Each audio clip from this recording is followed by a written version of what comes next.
एक जिम्मेदारी में जनरल काड़ी साहब की तरफ से दे के जा रहा हूं कि जितने भी आपके आदमी हैं जो आपके संपर्क में हैं, उनको मोटिवेट कीजिए, संगठन में शामिल कीजिए। अरेसा का दीजिए। अरेसा किसकी है? अरेसा भी हमारी है। जब असम राइफल में हमने कदम रखा था तब से हमने इसमें कंट्रीब्यूट देना शुरू किया था, वो भी हमारी है। अरेवा किसकी है? वो भी हमारी है, क्योंकि उसने हमें ईसीएस दिया है। तू अरेसा का है, मैं ये नहीं करता, मैंने वो गलत है। और अरेसा का पैसा खा के डीजी का फेवर करना ये भी गलत है। तुम वास्तविकता दिखाओ ना, वास्तविकता क्या थी। और तुम्हारे इस बयान से साबित होता है कि तुमने असम राइफल की आम सिपाही के मतलब क्या इसका दिनचर्या तुम्हें मालूम ही नहीं था। जैसे अभी साहब ने कहा कर लिया बड़ी जल्दी, तुमने ये नहीं कहा सेना मेडल तो मिलना चाहिए। क्यों कहोगे? तुम्हें तो वास्तविकता पता ही नहीं है। 7-7 दिन तक तुम जॉब के दीमापुर ट्रेन बैठ के घर चलते रहे, उनको दाएं बाएं आरोपी कैसे लगता है, ऑपरेशन करे कैसे किया था, ये मालूम है? अगर होता तो यस टाइप का उसका फेवर नहीं करते, वास्तविकता बड़ी इज्जत से करते। हम डीजी साहब का सम्मान करते हैं, उस रैंक का सम्मान करते हैं। डीजी साहब का सम्मान भी करते हैं, उस रैंक का भी सम्मान करते हैं, क्योंकि खुद में पीएचडी है। पिछली बार आके उसने 3 बार देहरादून आके पीएचडी लिया, जैसे अभी मैं बताया, मुझे भी मालूम है। डीजी साहब 3 बार आया देहरादून, एक बार मैं भी मिलने आया था उनसे। अगर वो अपने स्वार्थ के नहीं आया ना, उत्तराखंड में इतने बड़े बड़े शूरवीर पैदा हुए, असम राइफल में जाके उन्होंने ऐसी वीरता दिखाई है जो अभी दुनिया में इतिहास बन के रहा हुआ है। राम कुमार आर्या रुद्रपुर में गौचर का रहने वाला, उसके स्मारक में उसको वहां पर जो उसका स्मारक तोड़ दिया गया, उसको साड़ी पहना दी, वहां पर क्यों नहीं आया? अगर उसमें हमारे प्रति कोई भी संवेदना होती है असम राइफल के प्रति, तो उत्तम सिंह सामंत साहब को कौन नहीं जानता है? 3rd ईयर के सबसे पहले उनने असम राइफल अरेसा शायद वही लाया मेरे ख्याल से। उनने क्या नहीं किया, असम ले आया है, तो हम क्या इज्जत करेंगे तुम्हारी? लेकिन हम तुम्हारी बेइज्जती भी नहीं कर रहे, हम आपकी इज्जत तभी ज्यादा इज्जत हम तभी दे रहे जब कुछ करके जाते। लेकिन तुम्हारे पास रैंक है, इसलिए हम आगे कुछ नहीं कर पा रहे। जिस दिन तुम रैंक उतार लोगे, ये वर्दी हमारी, हम भी उतार के आए, हम वर्दी की अवहेलना नहीं करेंगे। और जिस दिन तुम रैंक उतार के अगर आए होते ना, तो हम तुम्हें दिखा देते।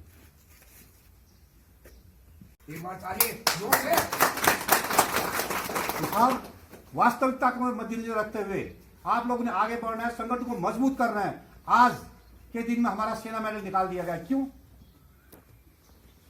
आपने सब सीनियर लोग हो, कभी किसी भी ऑफिसर को, आर्मी ऑफिसर को एसएलआर देखिए, जब एसएलआर थी तब, उसके बाद अभी एके है, एके लेके आगे जाते लीड करते हुए देखा है?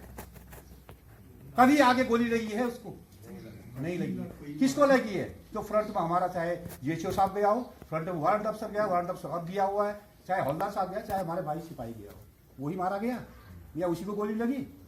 लेकिन आज ऐसी यूनिवर्सिटी पैदा कर दी, हालात ऐसी पैदा कर दी, कोई अच्छा काम हो जाता है, असम राइफल सिपाही कर देता है, तो जो आर्मी अफसर है वहां पोस्ट में बैठ के सेना मेडल ले लेगा।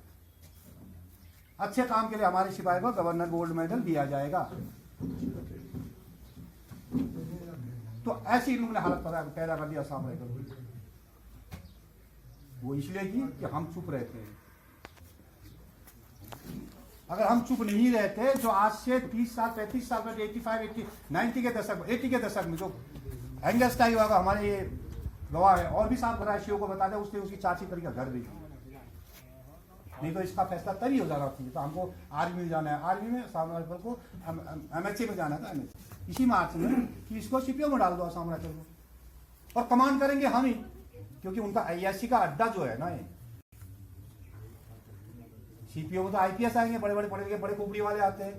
उन्होंने 10th किया 12th किया, उसके बाद आईसी बने, उसके बाद आके फिर बड़े बड़े बन गए, जनरल फर्नल बने, उसके बाद पीएचडी ले लेते हैं, ये बन गए पढ़े लिखे। तो साहब ये हालत है हमारे असम राइफल की। आज मैं इसलिए घूम रहा हूँ, नंबर बार हमारी तारीख लग चुकी है पिछले 7 साल में। अब ये 27वीं तारीख है हमारी, जो 7 अक्टूबर को होगी। को हमारी जैसी जरूरत है ऐसा करें। और जो हमारा आर्टिकल 14 है, उसके अंदर equal pay for equal work हमें मिलना चाहिए। हमने वही मांगा। हमने इनको नहीं कहा कि तुम हम आर्मी बनाओ, तो बना भी नहीं सकते हमको। आर्मी की हमने डिमांड ही नहीं कर रखी है, लेकिन आर्मी के तर्ज पर तुम हमसे काम लेते हो ना, तो उसका दाम तो तुम्हें देना पड़ेगा ना। और मामला कोर्ट में है, चाहे हम एमएचए में डाले, हम खुश इसके तरीके रख सकते हो, हम कोई वो नहीं, क्योंकि तुमने ड्यूटी यही करानी है, आर्मी की करानी है, तो बेनिफिट तो एटलीस्ट हमें मिल जाएगा। ये हमारी प्रेयर है। हमने कोई एडिशनल इनसे मांग नहीं रखा, वो ये दे भी नहीं सकते।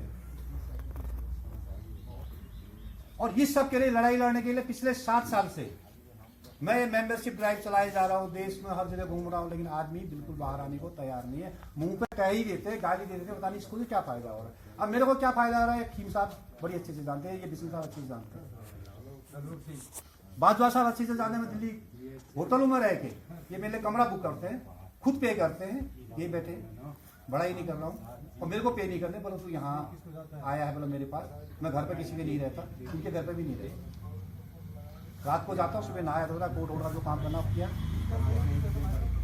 लेकिन आदमी सोचने को तैयार नहीं है, हमारा अपनी जिम्मेदारी समझने को तैयार नहीं है। आपको अपनी जिम्मेदारी समझनी पड़ेगी, संगठन को मजबूत बनाना पड़ेगा।